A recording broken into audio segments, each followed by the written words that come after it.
lives. We would want the media to join us. So action or dialogue? We'll hear from CSOs campaigning against illegal mining on President John Dramani Mahama's invitation for talks on the Galamsey fight. Frankly, I don't understand why we're meeting. Other than maybe meet and greet, I really don't know what else we're going to discuss at this meeting. We want action to save our environment, to save our life as a people, to prioritize the life of the nation. Top story, as always, is brought to you by Telecel Connecting Energies. My name is Faustina Safo. Please stay for details.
Thanks for staying with us. Now, tonight, the University Teachers Association of Ghana, UTAG, is at crossroads. With their ultimatum to government expiring this week, UTAG leaders are gathered in Ibri for the 22nd Biennial Congress to decide whether to escalate their fight against illegal mining or soften their stance. The association had given the government 3 months to prove its commitment to combating Galamsey, but the slow pace of progress has left UTAG with tough decisions to make. Illegal mining has destroyed 2.5 million hectares of forest cover, with rivers and water bodies severely polluted. A reported 35% rise in respiratory diseases has been recorded in mining areas, with high levels of toxic chemicals found in water, soil and food. My colleague Fatal Bayaga has just returned from UTAG Congress in Ibri. He joins me live in the studio for more on this. Fatal, so today's Congress, Galamsey remains top on the agenda, right? Yes, absolutely. And the president of UTAG said that, illegal mining has become a very major issue in this country, and that's the reason why they want the government to take steps in fighting this particular canker. He said that farmlands are being dissipated, water bodies are being destroyed by these illegal miners, and it is very important for the government to take steps in addressing this situation. I have been speaking with him. Let's take a listen. Our water bodies, the water treatment plants are closed in some places and all, are threatening to be closed and all the rest of it. So these are issues that Congress would discuss and take a decision as to whether the measures put in place so far commensurate with the time that we give, or the 8 months or 9 months that this government has been in power, and what is the best way to go moving forward. But you must be worried about the current situation in relation to illegal mining. I'm very worried, and all of us are worried. Are you not worried yourself? You are worried. So all our citizens, we are worried about the state of our water bodies. We are worried about the state of our rivers, our forest reserves, our farmlands, and all that. Just yesterday, I think I read somewhere the Peasant Farmers Association, they have said that over 2 million hectares of arable land has been affected by Galamsey, and over 500,000 farmers and farm households are affected. So these are real happenings. We've also heard about the poisoning of our contemporary and our cassava and all the rest of it. So we are all definitely worried, and we should all have our hands on deck to ensure that this menace is curtailed.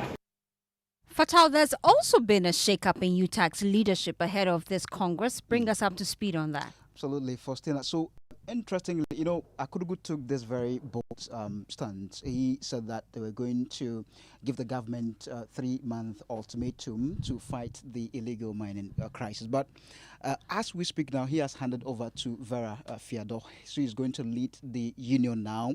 She said that they are very bold and they're going to fight illegal mining. In fact, in speaking with her, she said that they are going into an emergency meeting, a meeting to discuss ways in which they can force the hands of government to, fight the illegal mining situation. And she spoke about the fact that today they would look into the critical issue of the strike. So as we speak now, I'm told they are still in that meeting to decide whether to declare a strike or not. So we can take a listen to her.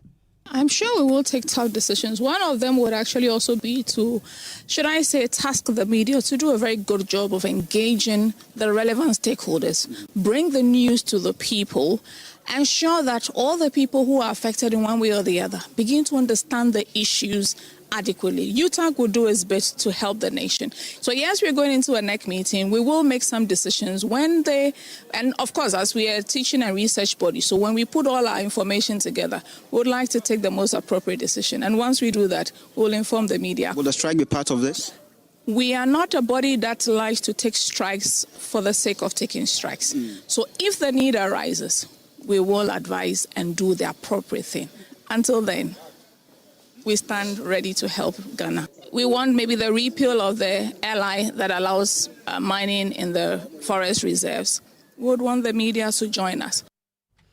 Well, Fatah, we also understand the Education Minister, Haruna Idrisu, made an appearance at Congress. What exactly has he been telling UTAG? He's been commending the group for their stand against illegal mining. He said that the unions should not waver in their efforts to get the government to fight the issue of illegal mining. And he told them that, Ghana at the moment, we are struggling because our water bodies are being destroyed, farmlands are being destroyed. All of those are very key things for this country. So for that reason, UTAG should be firm in their position to ensure that steps are taken to fight this canker. Professor Chair, I cannot assume my seat once again without praising UTAG for your principled moral position on LMC. So continue to advocate for the good of our country. We need quality air to breathe. We need quality water to drink. Don't waver in demanding that right be done and that the country succeeds in our fight against LMC. Well, we'll be checking on that meeting shortly here on Top Story, engaging the leadership of UTAG to find out their final decision. But we know that President John Dramani Mahama is taking a crucial step towards tackling the issue of illegal mining. Now, he has invited over 50 major civil society organizations to a high-level meeting at the Jubilee House, scheduled for October 3, 2025. Now, this gathering aims to bring together experts, policymakers and stakeholders to discuss sustainable solutions to the environmental crisis. But Imani Africa Vice President Franklin Kujo told us on Newsdesk earlier today that the country does not need dialogue at this point. Let's listen to him. We'll be back. I want to believe it's not going to be a talk shop, because I think what we need right now is action, really. I mean, ask us for our views or opinions as to what else to do.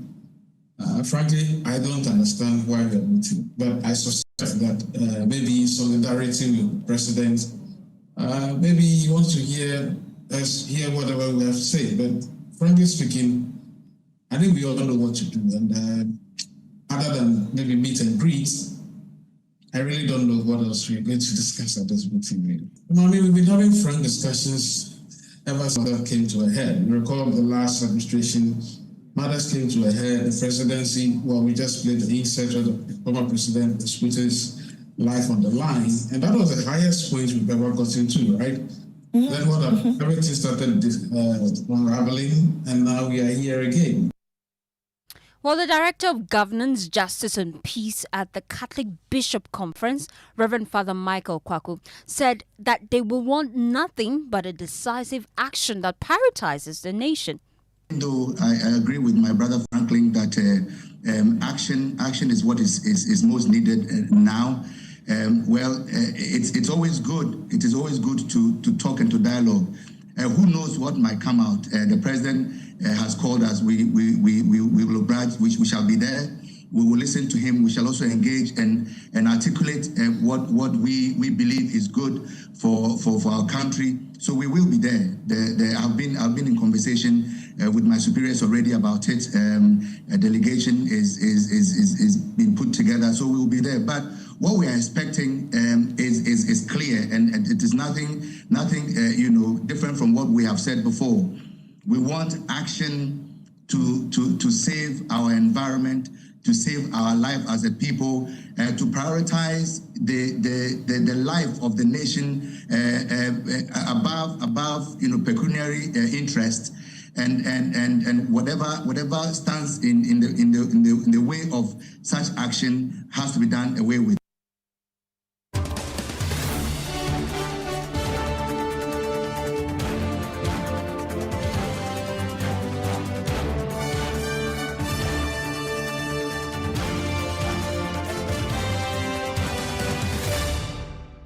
Broaden the conversation here on Top Story and bring in the former president of UTAG, Professor Mahmood Akudugu. Thank you so much for your time here on Top Story. Let's start with the basics, really. You threatened to withdraw your services nationwide should government fail to declare that targeted state of emergency. What's the outcome of your meeting today? Are you still standing by that decision? Good evening, Faustina, and evening to your listeners and followers on social media. As you rightly described me, I'm now a former president, and a new leadership have taken over, and they are currently in a meeting. So we can only wait to hear the outcome of what that meeting is. And that meeting is currently ongoing. Does it mean that UTAG is now shifting its stance because there's new leadership? Not at all. In July, when we released that statement, between July and now, some decisions have been taken. And so they have to review all the efforts that have been made after the release of that statement and see whether at least there is sense in either demanding that nothing significant has happened and therefore we should proceed, as we said, we advise ourselves, or at least there are symptoms of success that we can hold on to. And so these are decisions that have to be taken based on analysis of the evidence and the data available to us. For UTAG, in terms of the fight for Galamsey, we remain resolute. It doesn't matter who leader is in charge. The principle is that we want to protect our environment. We want to promote sustainable and responsible mining. And we want to ensure that our food systems are not poisoned, our water bodies are not destroyed, and our forest reserves are not completely destroyed. And so we continue to remain steadfast in that regard. You tabled quite a number of demands that you're looking forward to government fulfilling, else you withdraw your services.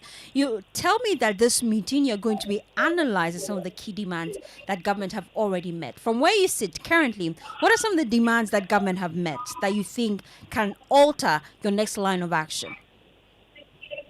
As at the time that we made this statement, I think the issue of tracking excavators, for example, was not yet implemented or announced. As at that time, this responsible mining that they went to launch, unfortunately, we lost our 8 compatriots. It wasn't done. As at that time, the declaration of forest reserves and the water bodies in mining areas as national security red zones were not, that is not something that was done. That decision was not taken. As at that time, the government insisted that they wanted to amend LI 2642. That now we know. We continue to insist that it should be repealed.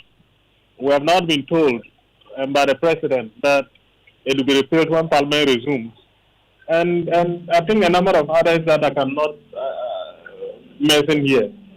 And so we have to analyze all these and then see whether they provide some glimpse of hopes in the fight or not. And then they can take a decisive decision on the way forward.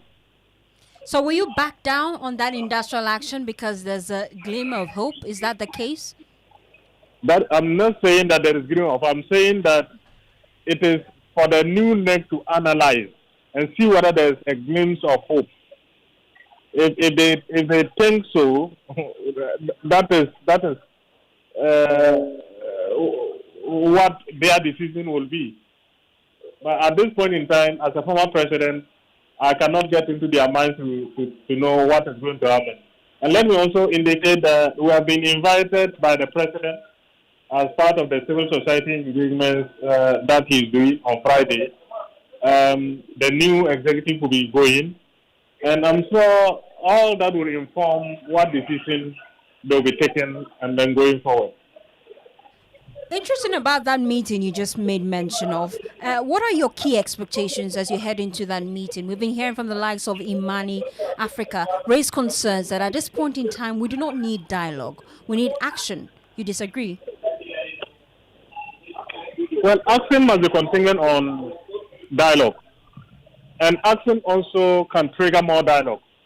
Because there is no a single way of getting this problem solved. So even as you implement some of these measures, you need to continuously dialogue with stakeholders and identify the weaknesses and strengthen them while you sustain the strong parts for decisive victory on this side. And so as for dialogue, it is important that we continue to engage and reevaluate and re-strategize and then move forward. I think it's only, we have even called for a national forum on Galamsey, just as they did for education, and then other I think the economy and all that. So we need also a national forum on Galamsey and all that. We need to all engage, and all hands must be on deck in this fight. And I think that, yes, the president, meeting the president allows the civil society organizations to say it as it is to him in his face, so that he has that primary information, and not that we are telling the ministers and the ministers carry the stories to him. You will hear directly from us. And I think that platform is important, that we go there with an open mind and make sure that at least we encourage him to do what is right, so that we can all be safe from this catastrophe. But from where you sit, really, what should be the right thing to do at this point in time? You know, the Galamsey fight is multifaceted. The right thing to do now is not just about government doing what they are doing.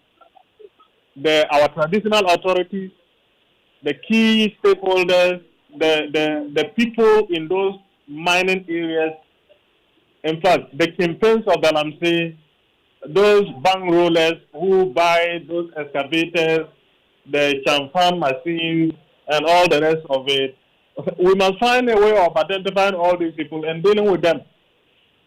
So it is not, for me, one person that has the solution.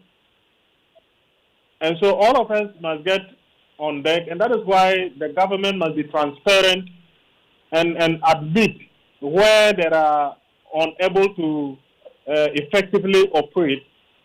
They should be honest enough to admit that, look, we are not able to do this, and then ask for help, so that we can all be on the same page in this fight.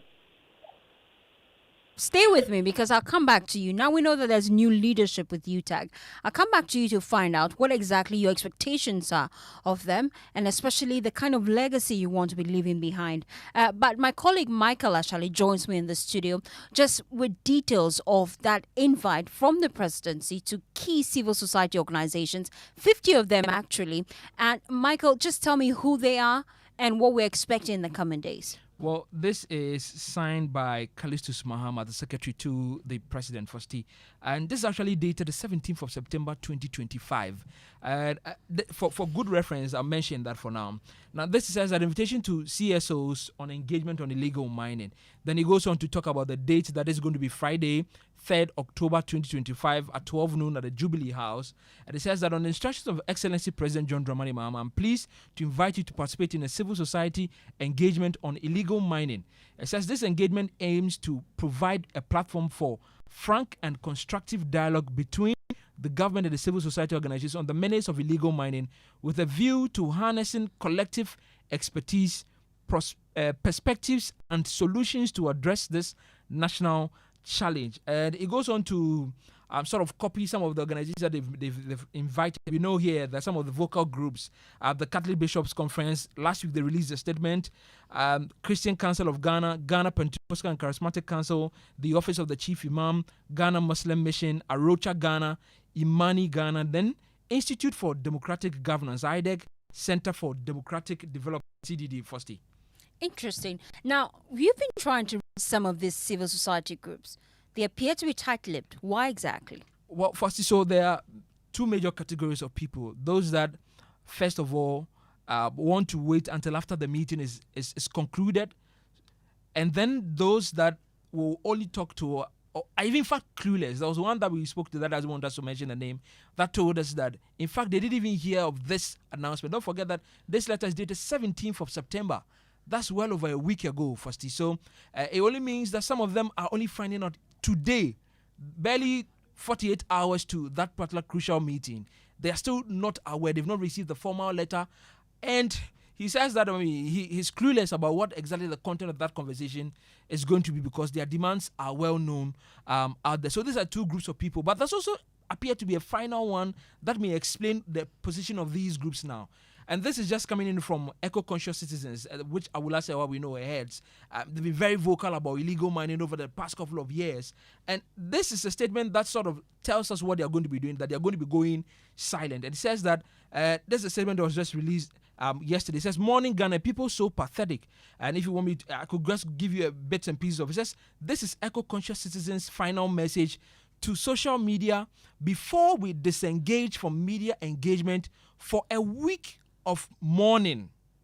Then he goes on to talk about the work that Erastus Asari Donko has done over the years, which is to paint the picture of what illegal mining is doing to communities, to our river bodies, to our forests, and then says that the recent Ghana Water announcement of a 281% water tariff hike blamed on excessive turbidity caused by illegal mining briefly stirred concern, largely financial and not environmental or health related. News of water plants closing attracted relatively little reaction among city dwellers, although plans that will hit their pockets had them realizing just for a hot minute that what happens in the hinterlands has a direct impact on them.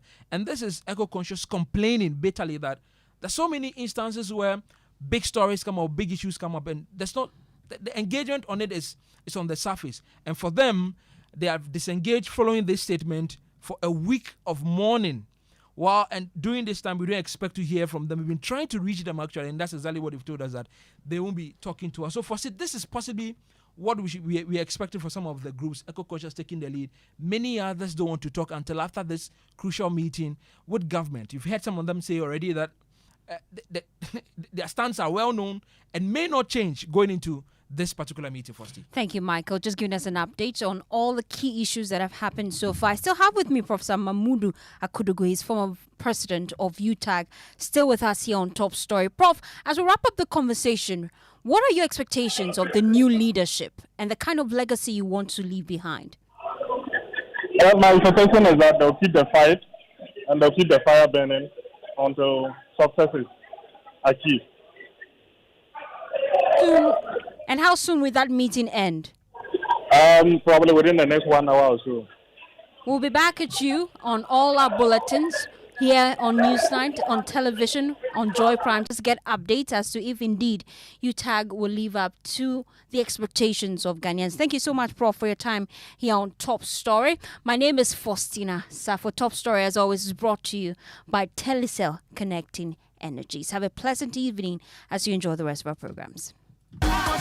Small money day, big money day, way too much money day. Telecel Too Much Money promo drop. If for dial *500#, then join them. For the Telecel Too Much Money promo inside, you will win 100 Ghana cedis cash for the daily draws, 20,000 Ghana cedis for the weekly draws, then 1.2 million Ghana cedis for the grand draw inside. That be 1.2 million Ghana cedis. You for just reload airtime, then get points with it make you win. Make you dial *500# or go the Telecel Play up top. Then book inside riders give the Telecel Too Much Money promo. Terms and conditions apply. Telecel, connecting energies. This promo will be NLA where they regulate them for the Caritas Lottery platform top. Couldn't sleep at night. Mosquitoes will be whining my ears, bugging me all night long. Till I got a remedy. Now I'll be spraying them away with holy insecticide spray. I go spray them away with holy insecticide spray. When I sleep, me da with holy insecticide spray. Holy mosquito coil, holy multi-purpose insecticide spray. Ghana Kron Kron. For bulk purchase, call 0302 681582. This advert is FDA approved. No. You look so relaxed and cheerful these days. What's your secret? No secret, Kofi. I just sorted out my retirement with Shield Pension Trust. You should talk to them. Retirement? A small time before pension. Sure. The earlier you start, the better. And Shield Pension Trust makes it so easy for you. They've got amazing plans to choose from. I even signed up for the Shield Cedi Crow a day personal pension scheme, which lets you save as little as 1 Ghana Cedi a day towards your retirement. Isn't that great?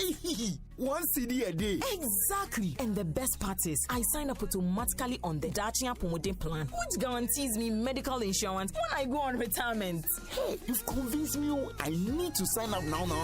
Kofi is making a move to secure his future and health insurance when he goes on retirement. What about you? Go to Shield Pension Trust or call us now on 050-915-0253 and we'll guide you through securing your pension tomorrow. Shield Pension Trust, into the future with you.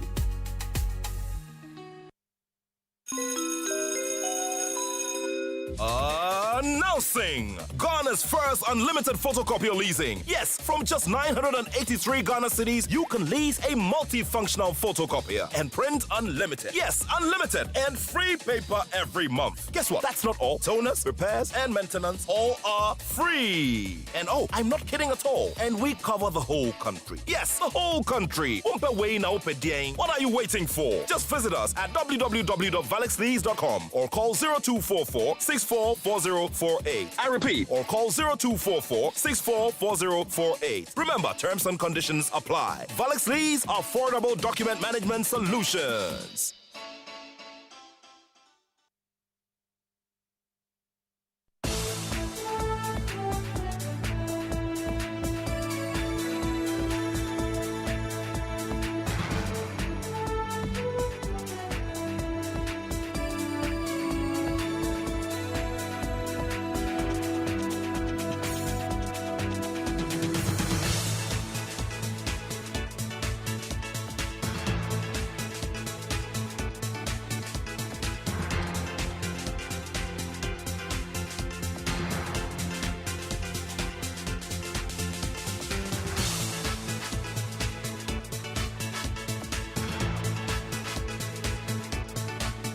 And the next 60 minutes here on Newsnight, MPP minority demands apology from Communications Minister Sam George, accusing him of failing to fulfill his promise to reduce DSTV subscription prices.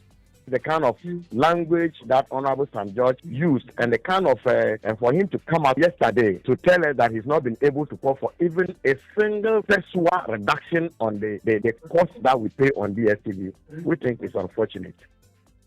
We'll hear from the minority and some of you reacting to the announcement of the enhanced packages. Also tonight, IGP and Public Accounts Committee Chair clash over controversial proposal that communities should construct their own police stations after attacks on government-funded facilities in volatile communities. When you are in your area and you are asking us, we should come and open a police station, we will ask you to build a police station yourself. Mr. IGP, that cannot be the response because there are several places in this country where mobs have attacked police stations, but we never hear that the police stations have been closed down. I'm not happy with the way things went. The fact that Madam, they attacked the place, the fact that it was burnt down. Madam, this is the answer I have to give, madam. There's nothing more than this answer. Please? Can I finish?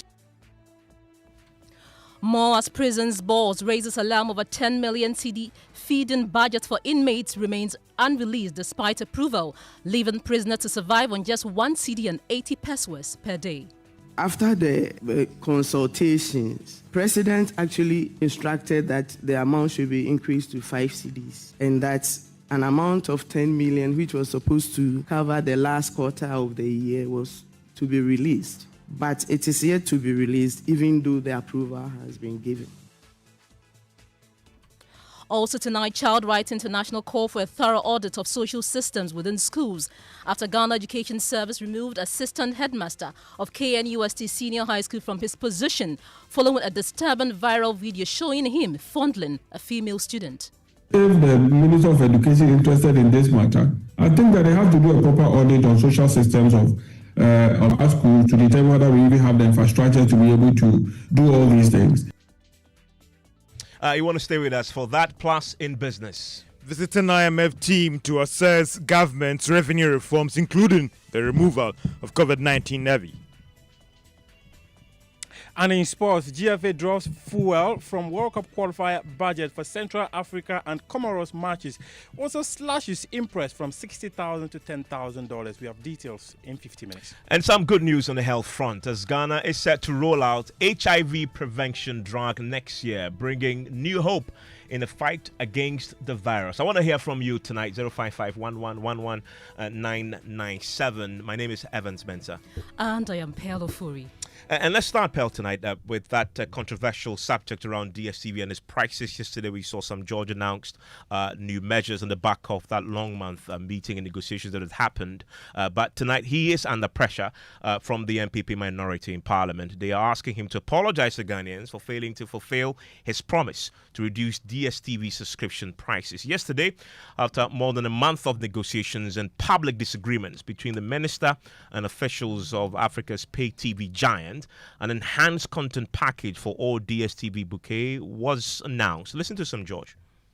MultiChoice Africa has committed to implement an unprecedented increased value offer only in Ghana, and I repeat, only in Ghana, which will result in Ghanaian DSTV subscribers getting more services for less. Depending on the DSTV package or bouquet you use, subscribers will get between 33% to 50% more value. The new arrangement, effective from 1st October 2025, are as follows.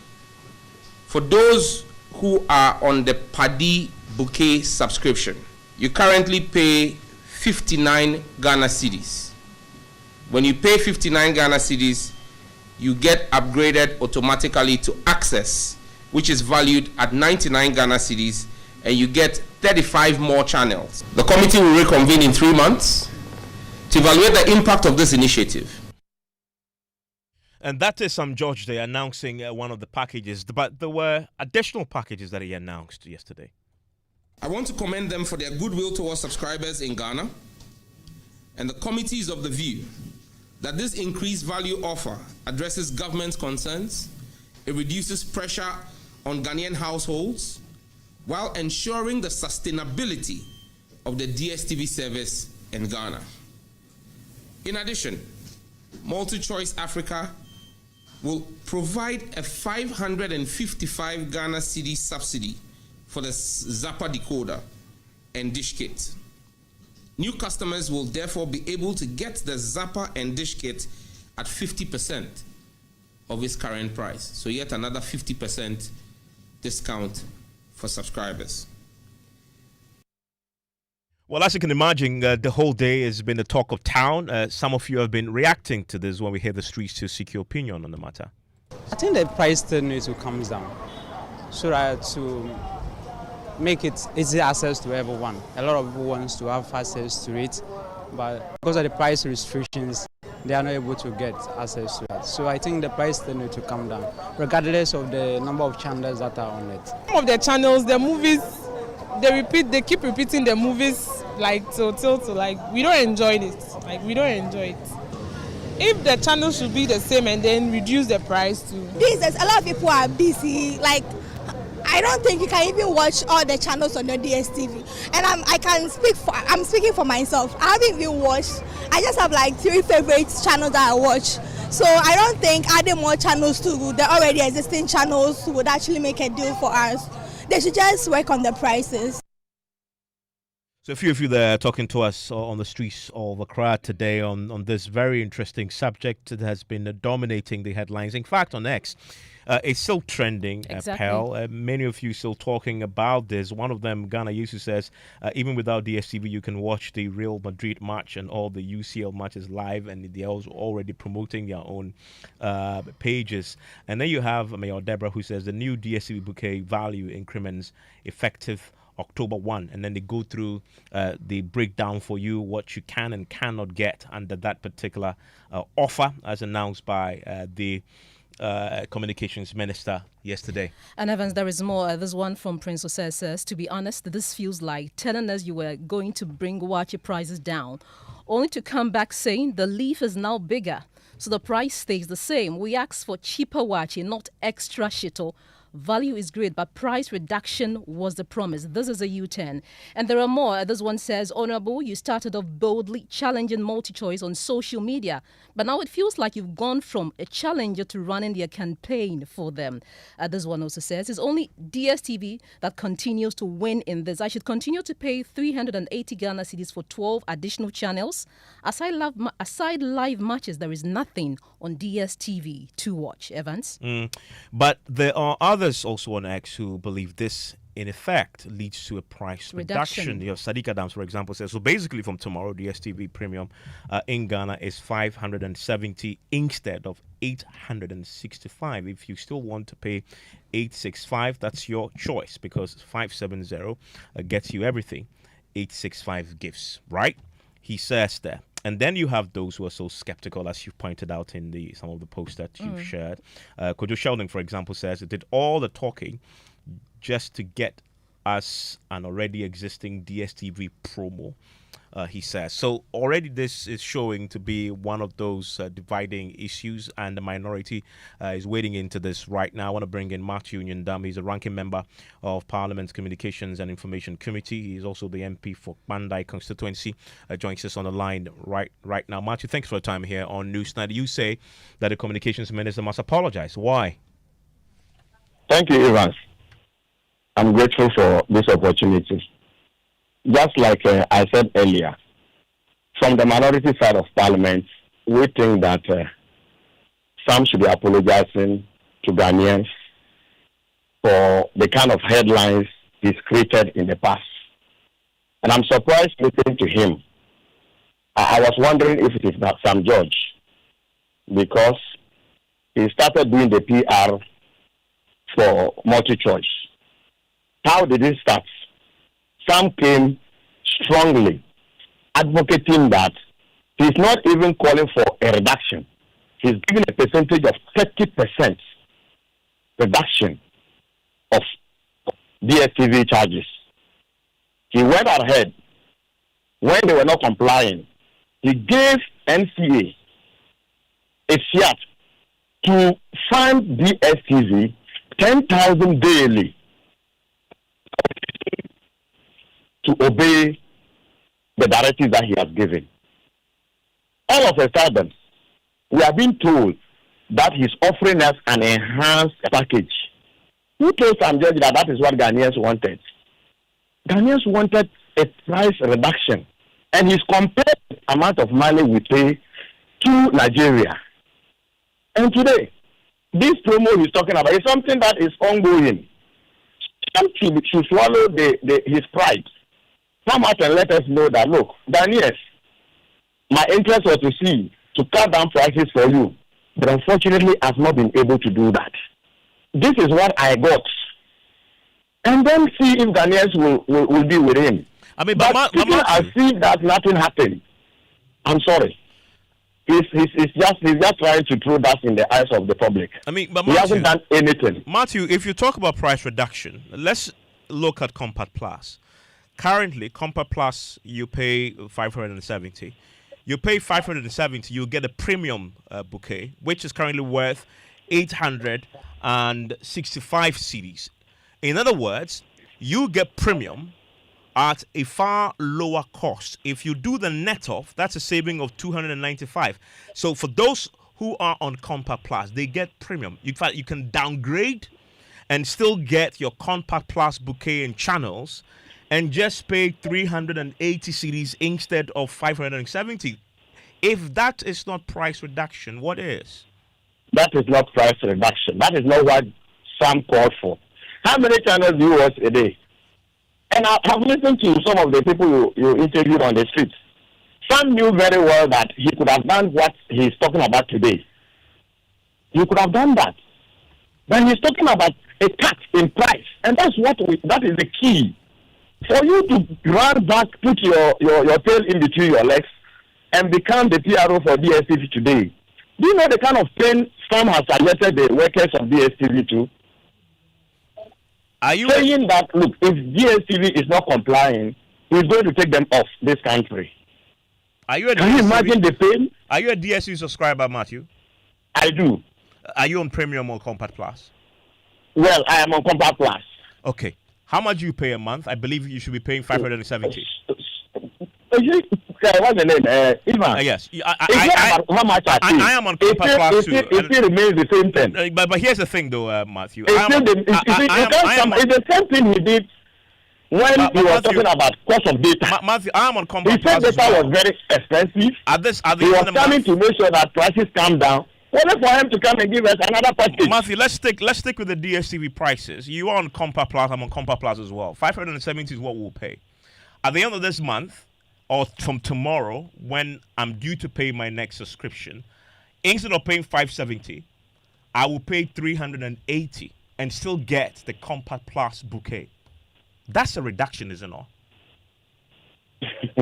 If that's what I'm saying, that you are talking about an enhanced package that Sam is talking about. Okay, that is not what Sam. He said he's giving us a 30% cut in the amount of money that I pay. And that is what I expect to see. It is not about his package that he's bringing to Ghanaians today. And I've listened to some of your street interviews that you've done. And they are telling you that, please, it is not the channels that they are interested in. It is about the cost that they pay. And that's what we expect them just to tell us. And what we expect him, the fund that is imposed on the DSTV. This started somewhere mid of August. Did they comply with the fund? How much money has been accrued? Or they did not pay? So these are some of the things that we want Sam to be telling us. And why is he running away from the 30% prices that he advocated for? You see, you can talk big. And sometimes, if you are not implementing what you said, the best you can do as a gentleman is to apologize. So you expect him to apologize? To do it. You expect him to apologize? Yes, I expect him. As a gentleman, I expect him to apologize. Will you pay? And next time he could have handled this one better. He could have handled it better. The kind of headlines, the kind of panic that he brought into the system, I think that it was needless. And it was just pure noise that he made. I mean, tomorrow, when your package expires, will you pay 570 cedis for the? Well, I haven't. I don't know. Not my subscription hasn't expired yet, so I really don't know. But it will. When it does, will you pay 570? Well, when we get there, I will cross it. Yeah, but even if you pay 570, assuming that you've been on Compact Plus and you will stay on that, you will get a premium package. Even let's hold people accountable. Let's hold them back what they say. Don't let advocates, when they open some channel and they want to run away from their responsibilities, let's hold them responsible for whatever they say. Grateful, Matunyindam. Thank you, my brother. And that there is the ranking member of Parliament's Communications and Information Committee. He's also the MP for Bandai constituency. And I want to hear from you. The controversy rages on. Pearl, which package are you on? I'm on family. Oh, you're on family. Yes, Okay, I'm on so family. let's see what happens to you according to Sam George. So family, you currently pay 190 cedis. Yes. For family. Yes, for family. Sam George says that you will now pay, if you want to upgrade, okay.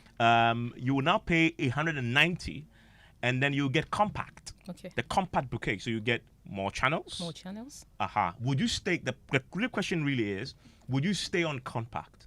I would stay on compact. I would Sorry, want more. would you stay on family? No, I would want to stay on compact. Oh, so you have to, then you will pay your same The same money, 190 and then get more channels. and get more channels. I would stay on family, but But then, if you want price reduction and still want to stay on family, according to Sam George, then you can actually move down to 99. No. And then you get your family. I want to upgrade to compact. Okay. Very fascinating indeed where the minority stands on the matter today. They're asking Sam George to apologize tonight. Sam George is going to be on PMS later tonight, so we'll see whether he apologizes today. And you won't want to miss that interview with Evans on the back Manson. of the minority demands. You want to join us at 9 p.m. tonight on PM Express. Let's take all of you to Parliament right now. Well, Evans, a heated debate erupted today between the IGP, Christian Teteyehunu, and Parliament's Public Account Committee Chair, Abnao Seasari. The controversy began when the IGP suggested communities seeking police presence should build their own stations, citing cases where locally constructed facilities were spared during mob attacks. This proposal comes after repeated violent assaults on police facilities. This position drew sharp criticism from the PAC chair, Abnao Seasari, who insisted that abandoning communities in distress was not the way forward. She maintained that police are mandated to protect lives and property, regardless of past clashes, and that stronger engagement with communities was needed to rebuild trust rather than closing stations. Listen to the exchange. We have one police station, which is a divisional headquarters being built by government. And then we have another that is the district headquarters being built by the locals themselves. When they were going to attack, they went to the building that was built by the government, they burned the building down. They came to their local building, and somebody said, no, this way it was the MP who built it, so let us not touch it. So they didn't touch it. And so today, when you are in your area and you are asking us, we should come and open a police station, we'll ask you to build a police station yourself. And it is when you build a police station, and all those areas where there are these disturbances, they never attacked the stations that were built by the community themselves. And it is not good for this country. And so if you ask of closing down, yes, we'll close down because you have destroyed the station. Mr. IGP, that cannot be the response because there are several places in this country where mobs have attacked police stations, but we never hear that the police stations have been closed down. So, Honorable Minister, for me, I don't think that should be the response. It's like the fact that your child, yes, pees on your lap doesn't mean you should cut your lap off. Exactly. What can you do to help strengthen your engagement with the community there so that they will see that you people are one, you are there to protect them, and they are also there to discharge their mandate as citizens. But clearly, I don't think the answer should be the shutting down. I'm not happy with the way things went. The fact that they attacked the place, the fact that it was burnt down. Madam, this is the answer I have to give, madam. There's nothing more than this answer. Can I finish, please? Can I finish? The fact that you even, some of your men were hurt, I mean, it is not something that we are happy with. But I don't think that the police is there to protect people, protect property, protect the community. I don't think that should be the answer. Maybe if there are certain sanctions that you put in place to help reduce these things, yes. But the answer shouldn't be that just because my son or my daughter has done this, you are no more my son, you are no more my daughter. I have disowned you. That shouldn't be the case. And we're joined on the phone lines by Dr. Victor Docker. He's a security lecturer at the Kofi Annan International Peacekeeping Training Center. Good evening and thank you for your time on Newsnight. I'm sure you listened to the exchange between the IGP and then the Park Chair Abnao Siasari. The IGP suggests that communities should build their own police stations in volatile areas. Just want to find out what you make of this. Well, thank you for having me. I think the stakes are high. Now, you would expect that the IGP would respond in the manner he did because he's the head of the police. His men were victims, to put it that way. But in security, when you have a mandate to protect the lives and property, irrespective of what happens, you have sworn an oath in that uniform to do your best, no matter what happens. Now, that is not to say I support the actions of the community youth. It is very wrong. But when you have a police station in every locality, whether it's a volatile area or not, the duties or the objectives of the personnel there is to provide security, ensure law and order. I think the IGP may have been a bit emotional looking at the fact that the distraction and then the aspect of his men also, he considered all those things. But ideally, you cannot say as a head of the police that the community should put up, a building before you come and open it or whichever.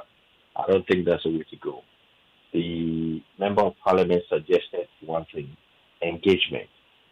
No matter what, you need to engage the community, the leaders. You need the people. The people also need you.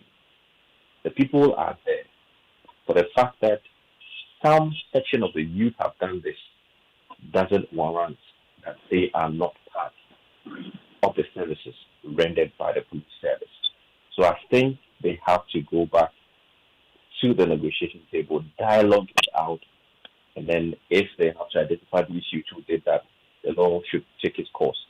We've been having a conversation about how the relationship between the civilians and the security forces or security agencies will be enhanced. And one of these events tells us that there's still a challenge with regards to how we can merge these two entities, community and the police service or the security sector. We need to understand that one of the successes or the ways to ascertain whether your security sector, the personnel, i.e., whatever, is fulfilling its mandate is to look at how they relate to the community members, how they enforce security, irrespective of whatever that happens.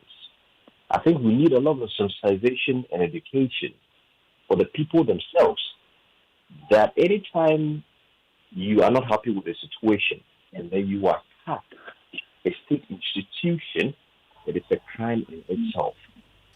So we need that education, that sensitization to go to the people in every locality, and then also alongside the police hierarchy, the IGP himself, come together, meet the people, and then this should be ironed out.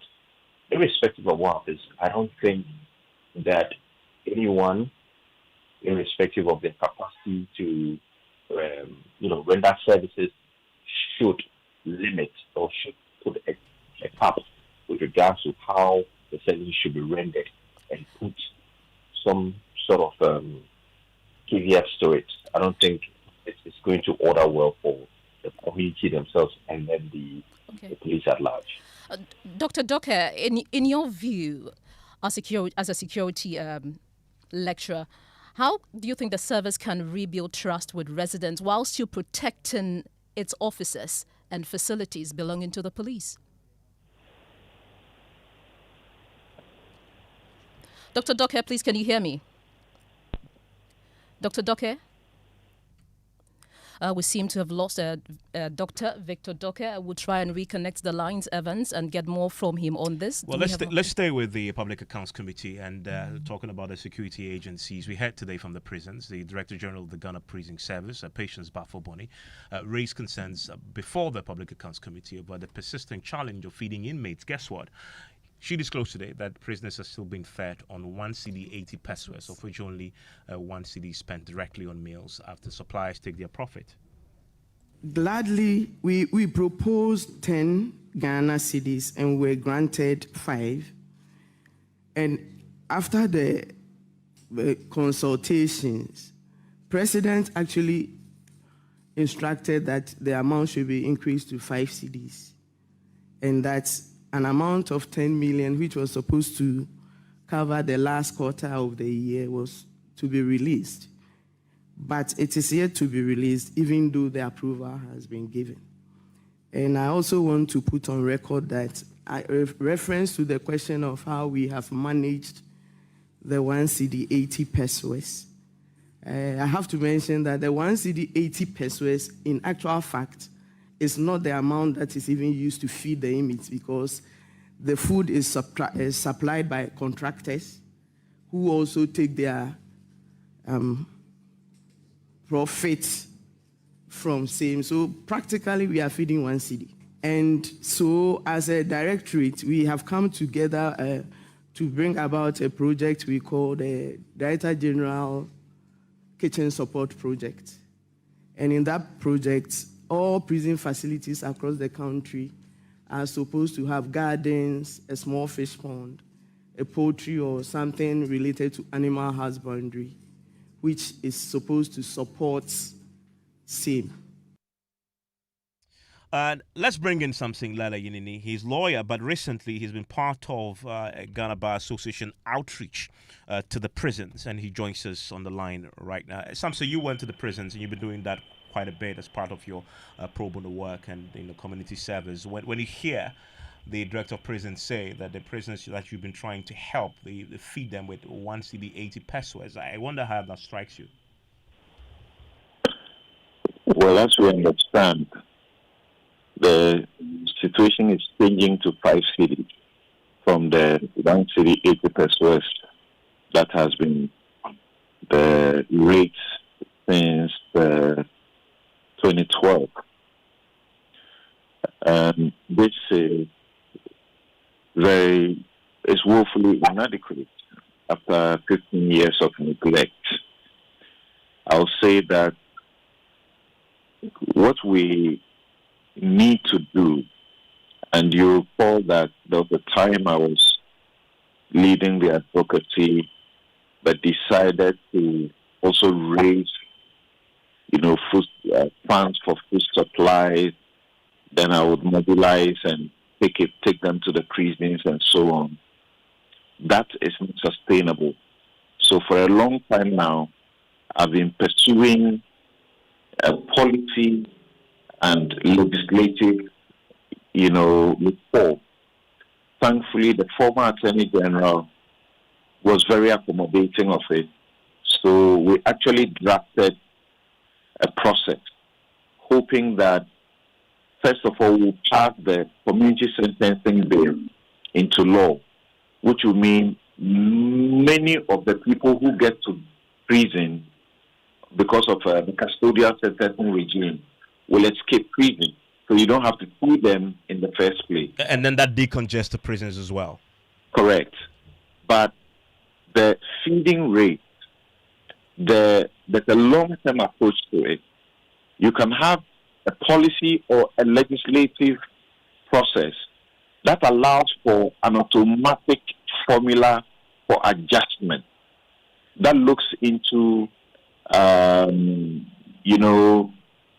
the economy where food prices and inflation have surged, and once it takes into account all of that, the food price indices and the inflation rate, even including the national minimum wage, then from time to time by law, there will be an automatic process. But if we leave it as it is now, we still are violating the Constitution and many of the international human rights provisions that we have signed on to, particularly as the fixing of our own Constitution, the dignity of even the prisoners ought to be respected.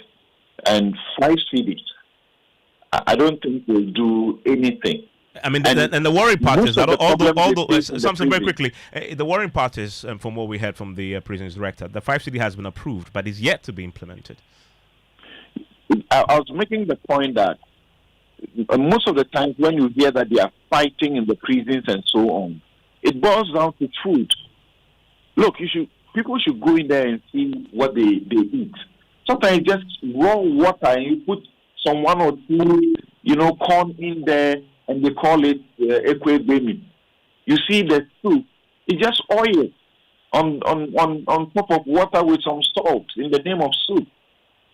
So it's a difficult thing, and the state must do better. And we have a way, low-hanging fruit. We pass the community sentencing bill, then we don't put too many of them into prison, and it helps.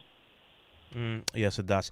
Samson, thank you very much. Samson Lade is a lawyer, recently part of the Ghana Bar Association outreach to the prisons. So live your news night is on Joy 99.7 FM. And Evans, still ahead in the bulletin, Ghana is set to roll out HIV prevention drug next year, bringing new hope in the fight against the virus. We'll bring you more on that story, including business, after this break.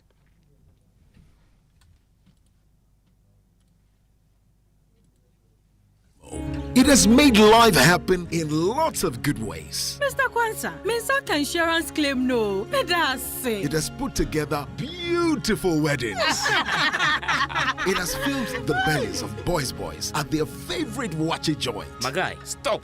Who they chop cancel these days? It has made millions of businesses possible. Minsaka no. We are back in business. With just a few taps, money moves faster, easier, and safer.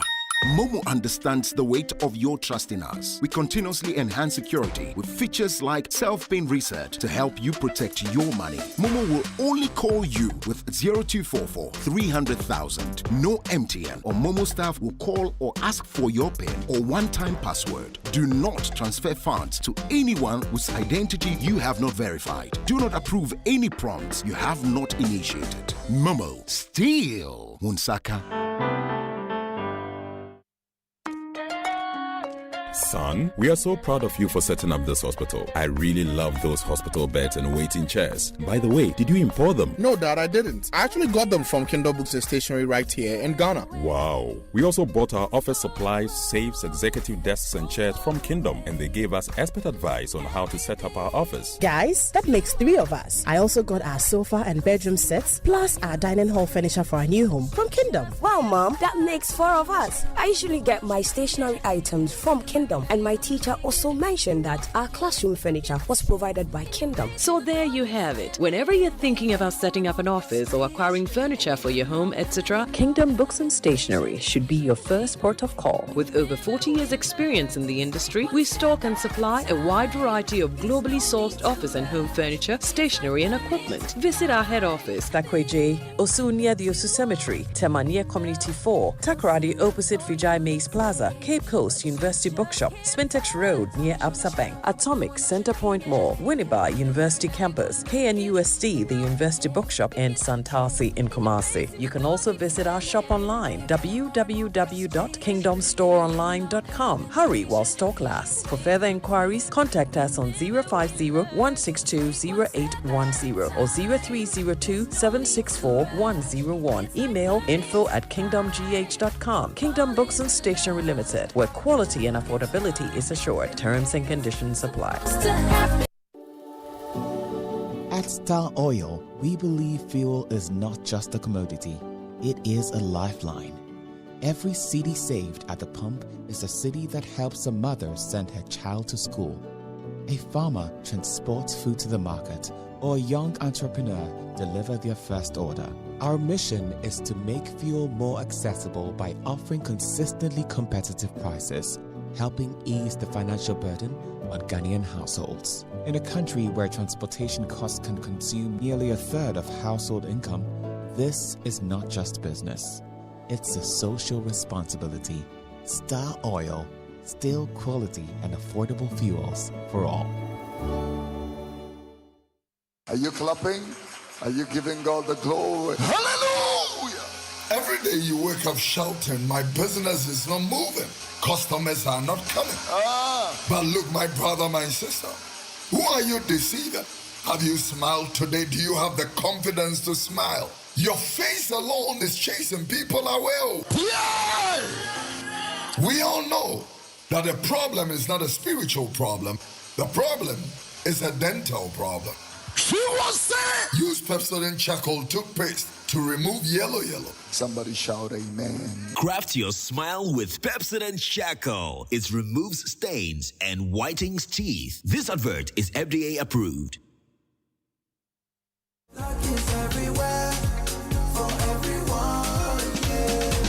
The winning season is back, but this time I am collecting the wins like jollof at a wedding. The luckiest season 3 is here. Your chance to flip your luck or maybe your bank accounts too. 2 easy ways to join. Dial *712#. Hit 1 to buy for you or 2 to gift a friend. Feeling lucky? Pick 1 for a random number or hit 2 to choose your own. Pay with mobile money. Done. You're in. Or go to the luckiestafrica.com, click community tickets, choose your number or let the system do so for you. You can buy a ticket for your boo or your favorite barber. Pay with Momo or card if you're abroad. 1 ticket could turn your 1 Ghana cedi into 500 times more. And the whole community could win 10 times over. Dial *712# or log on. Let's get lucky together because luck is everywhere.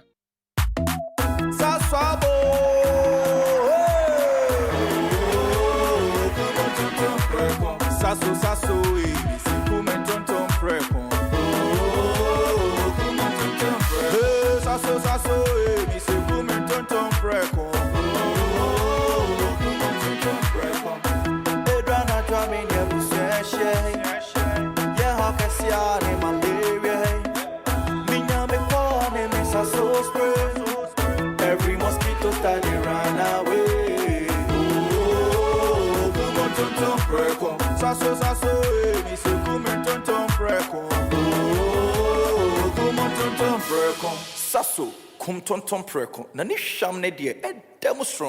This advert is FDA approved.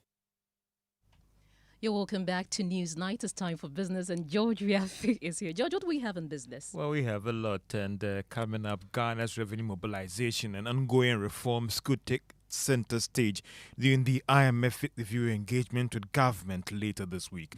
Now, this is what we have picked up from persons close to negotiations. There is more in this report. Revenue mobilization is at the center of Ghana's program with the IMF. This is because it is believed it is one of the surest way to deal with the high debt issue, which is seen as the most critical focus of the 3-year program with the IMF. Government since signing up to the program has introduced several reforms. Key among them include closing loopholes with respect to tax collections, as well as administrative challenges. The IMF has also expressed concerns about the high levels of tax exemptions and how that is affecting Ghana's economy. Also, concerns about VAT collections and impact of COVID-19 levy removal, the impact of general revenue mobilization. Based on what we are picking up, the IMF will indeed approve government plan to remove some levies as part of effort to reform the VAT structure, regulations, and simplify the process for businesses when it comes to compliance. The IMF will also be reviewing some of the revenue measures that were outlined in the 2025 budget and whether it has gotten the desired result. And that is a Business Desk report. Meanwhile, tax consultant Francis Timor-Boy fears government could end the year not meeting the revenue target. He maintains that there are some challenges that needs to be addressed. In the same mid-year budget, the Minister of Finance came to declare that customs, which is a major category of our revenue, was underperforming. We were down by close to 1.6 billion, which suggests that even though you will be doing well, if you have major tax handles like custom falling behind, it will draw down the total taxes. Another big issue we have is that historically we have what we call structural, taxing capacity, which we use the tax to GDP ratio to measure. Over the years and for a very long time, we are unable to collect much from our total, GDP that we produce. So there is a slack in the system. We can't change that overnight. Again, we have seen a number of, evasion and smuggling, especially when it comes to gold. And I think that there is real danger that government may not meet its revenue target. And so I will lean to a very narrow pass or borderline if government should even achieve the target. It's going to be very tough. Francis Timoboy is a tax consultant. Now, prices of petroleum products are expected to witness some marginal increase at the pumps from tomorrow. Now, this is based on the data that guides the pricing of the various oil marketing companies seen by Joy Business. Petrol could go up by more than 2% per litre. Diesel, on the other hand, could be increased by more than 3%. Now, some of the oil marketing companies have told Joy Business that now this expected increment is being increased or being influenced by the recent pressure on the Ghana cedi and hikes in crude prices on the international market. An Association of Ghana Industries is warning of job losses if Ghana fails to secure the duty-free export to the U.S. market under the Trade Pact deal AGWA if it's not extended. Now, the Growth and Opportunity Act, which allow exporters to access the U.S. market without paying tariffs, should from tomorrow will start paying duties on their products. Chona Makpelu is the Greater Accra Regional Chairman of the Association of Ghana Industries. Tariffs have to be paid as a result of this particular directive. Obviously, it would add up significantly to the cost of production and will affect many things, including the sustainability of most of these businesses and so on. So in the short term, the effects will be huge and all the participants will feel it, but as well as all the other people who rely on this company. The only hope we have is that in the medium to long term, we hope to be able to make sure that we turn these into rather an opportunity for Africa. We probably have to begin to look into Africa more. And mind you, Africa have over a billion people. US has about 300 million people. So actually, the African market is bigger. Markets are realizable because the African market needs to be developed. Greater Accra Regional Chairman of the Association of Ghana Industries, Chonam Akpelu. Now, the internal auditor of the Office of the Registrar of Companies, Prince Kaka, has revealed that they are developing a new website that would help simplify registration for entrepreneurs. This comment follows complaint by some businesses about delays and long queues associated with the registration. He spoke on the sidelines of a stakeholder engagement in Accra. Looking at the documentation, looking at the requirement, looking at even filling the form for people to be able to apply to register a business or a company, the complexity that is involved for people to understand what they need to put on paper is an issue that we are looking at. And therefore, we are trying to bring up a software system where we'll simplify everything. We are in the process of developing a software where you go or by your tablet or your phone, you can get in there, put in one or two requirements, and you should be able to have your company registered, your business registered within a short time. General Auditor at the Office of the Registrar of Companies, Prince Kaka. Now, economist Professor Patrick Isumi is raising some concerns over complaints by manufacturing firms and companies that demand has dropped significantly since the beginning of this year. The Food and Beverage Association, together with the Association of Ghana Industries, have all highlighted the drop in demand for their goods in general this year. But Professor Isumi says that managers of the economy need to scrutinize these complaints.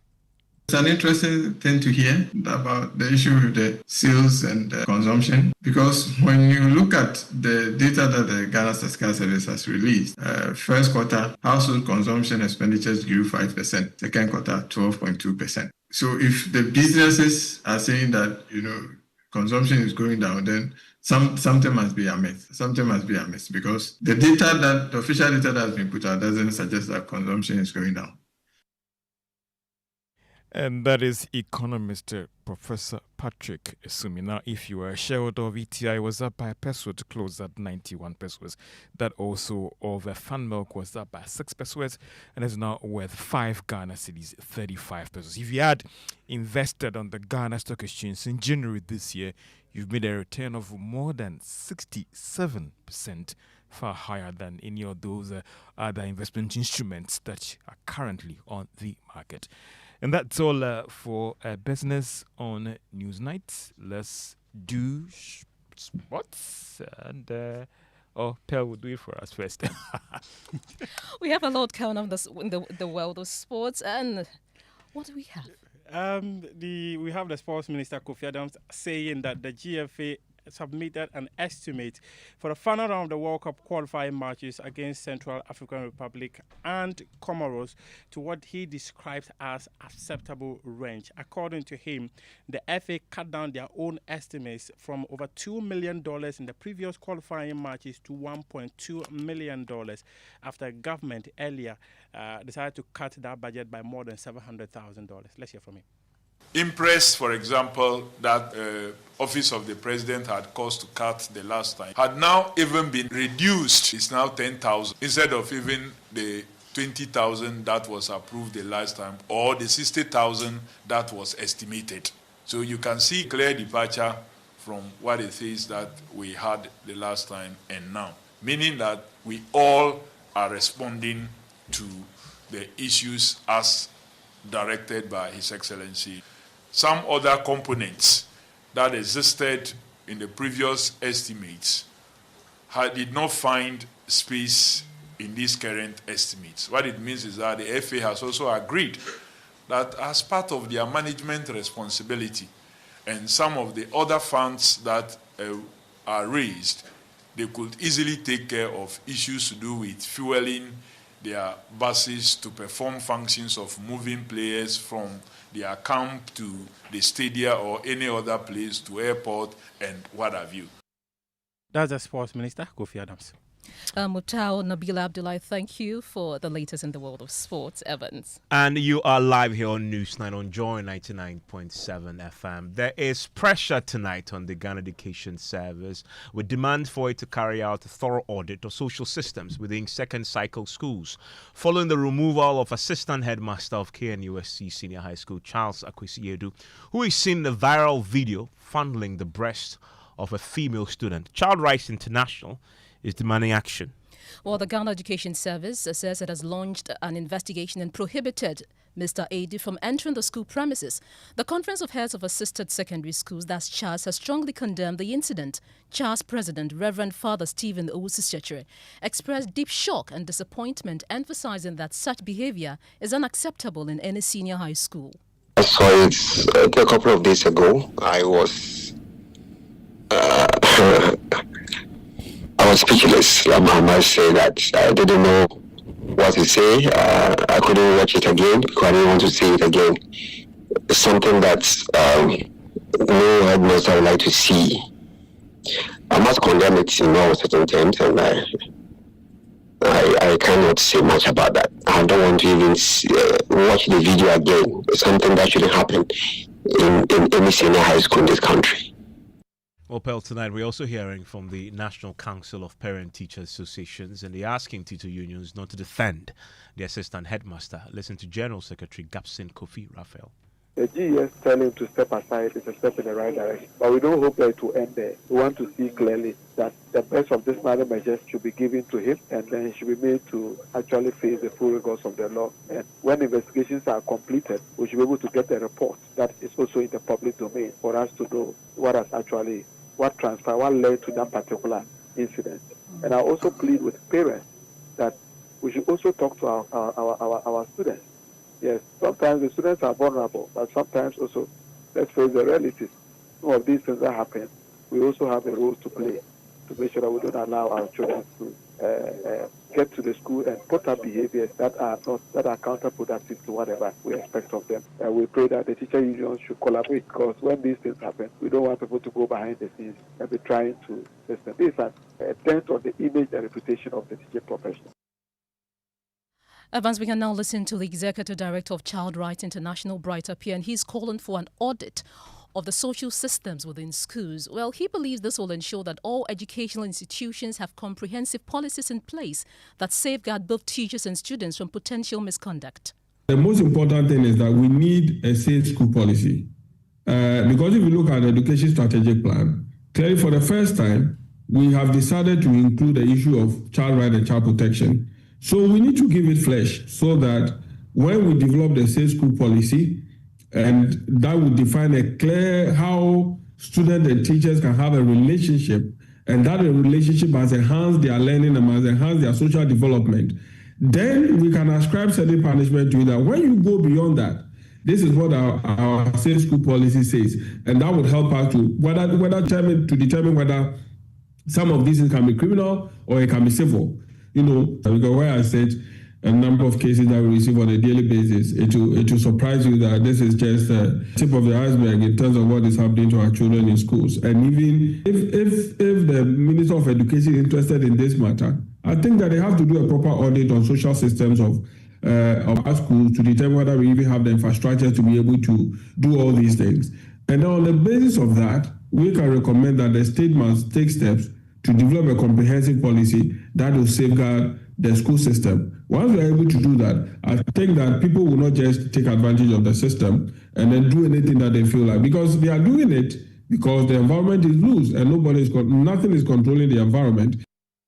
Well, let me take you to the senior high school in question. My colleague, Ohemi Interior, has been there for us today and joins us on the line right now. Ohemi, what more have you learned since you've been to the school today?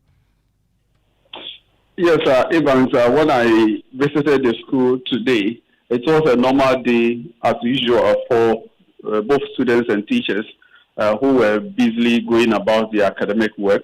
And as at the time of my visit, both the headmistress and her assistants were not on campus. I was told they were engaged outside the campus in series of meetings. Once somebody whispered to me that it could be a meeting organized by the Regional Education Directorate where the assistant headmaster in question is also expected to make with his lawyers. And I was told this girl in question has been suspended before in school together with other students. And a gentleman, a male student described as her boyfriend. And so when after the punitive measures, the gentleman in question decided not to continue schooling at KNUST, but the girl was deboarded to become a day student. So right after their final exams, then the girl used the assistant headmaster's phone to record that scene, which has since gone viral, and sent same to the boyfriend's phone.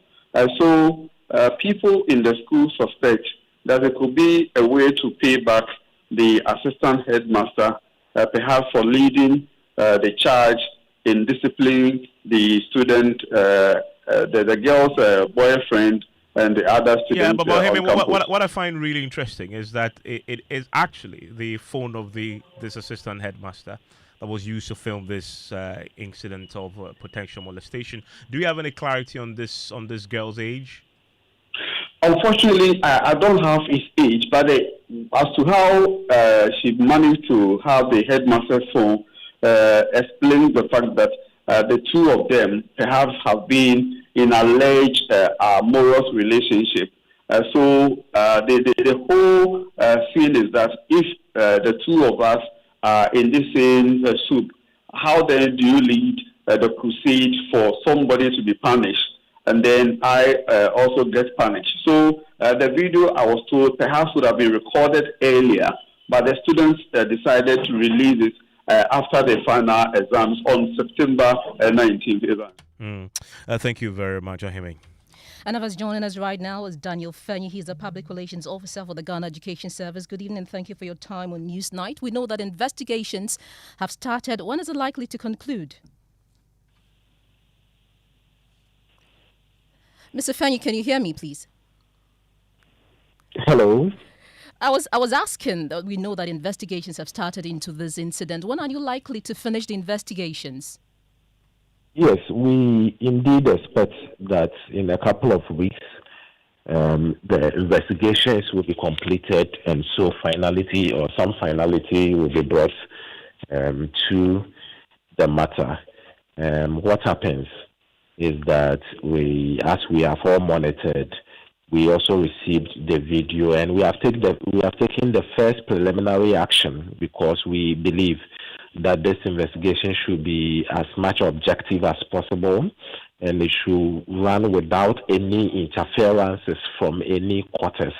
And so our first reaction is to remove the assistant head academic, to ensure that he is not in a position to use the office or his portfolio to influence or manipulate any part of the investigative process. So we anticipate that in a couple of weeks ahead, the regional directorate is fully in charge, making sure they conduct the investigations and revert to headquarters where final decisions on the matter would be taken.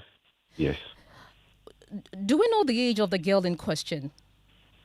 We are yet to establish that, and we expect that the investigations would review all those fine details. So, in fact, at this point, we hesitate to review any part of the investigations being conducted. We wish that the investigations are thoroughly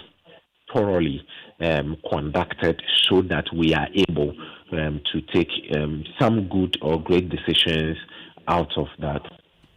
And I believe that you've been speaking to this headmaster in question. What's his own account of what happened?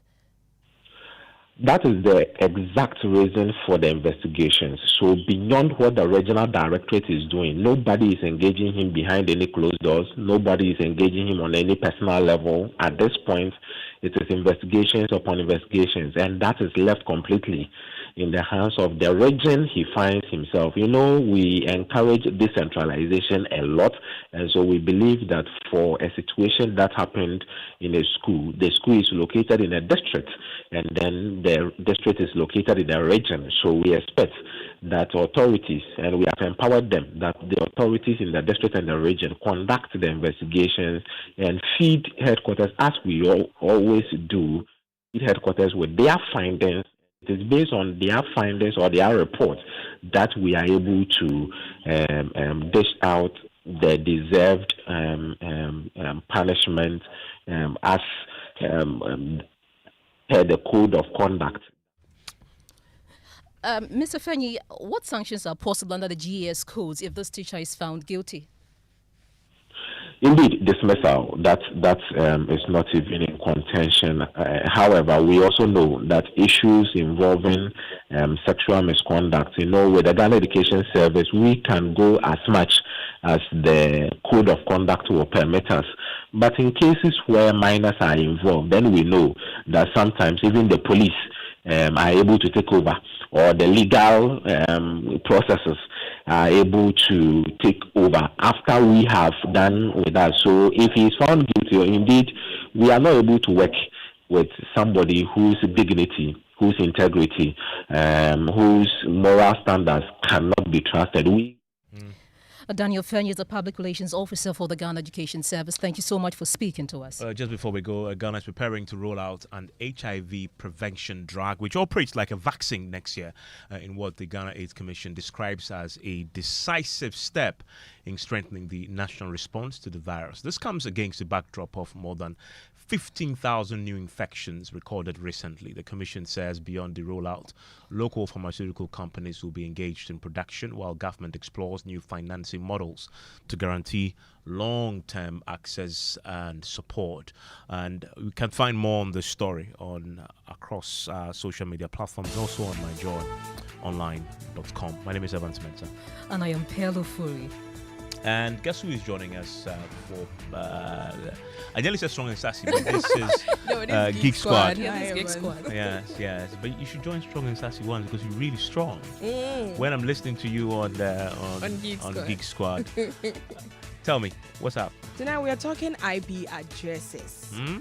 What they really are and what it means for us. I know that some people are probably wondering if it is true that based on their online activities, their location can be traced. Stay tuned to know more. Not when you download and use the VPN I use. Oh my goodness, it's so great. I can sit here in Ghana and watch television only meant for the UK with ease. And I subscribe to it. It actually makes my life very easy. For you. I can bounce from one continent to the next, one country to the next, within the next 2 minutes. Yeah. Makes it hard to track, right? Yeah. So I know what you're talking about because the president recently said that they're going to trace your IP address. I don't think it's that easy. We are going to be talking about that. Yes. Okay. We'll be talking about But you also that. tell us how you can, circumvent the process when you're being caught. Just stay tuned. And Peps and the team will be here with Geek Squad.